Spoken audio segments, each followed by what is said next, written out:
I would define social isolation as lack of meaningful contacts with other people.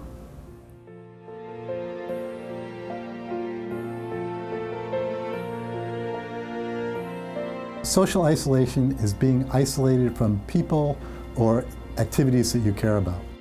I come across seniors who are home all the time, and they are isolated from their friends and their colleagues for a number of reasons.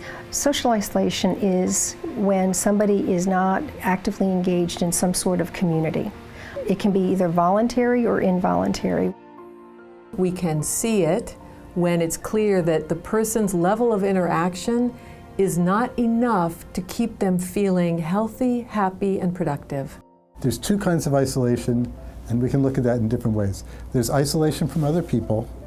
You're not seeing people every day. There's isolation from purpose. You don't have meaning in your engagements with people. And I think both of those are damaging to people. The data is very clear about the impact of isolation and loneliness on all variety of health factors. If you have some cognitive changes, you may actually become more fearful of engaging with others because you may forget names or you may forget where you met that person. And so in social interactions where you used to be highly fluid, you may find that you are more reluctant to expose cognitive vulnerabilities and you might progressively reduce your social network. So that's a cognitive reason. A physical reason is when you have less ability to move. So that's fairly evident. The third, with emotion, if you have depressive symptoms where you just don't enjoy interacting with others, then you are going to restrict that and you may not treat the underlying cause, which is potentially related to small vascular changes.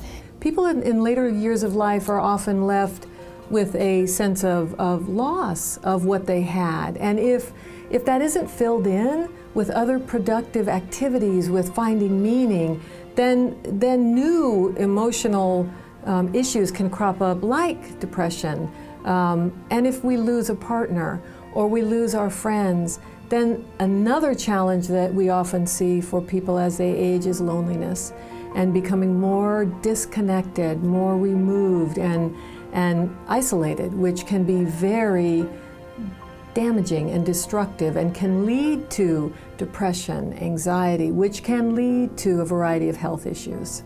So we may incorporate social stereotypes that now that I'm 75, I ought not to be doing certain things, even though that you're still perfectly capable of doing it, but you play this mind game on yourself and start to believe those social stereotypes and myths.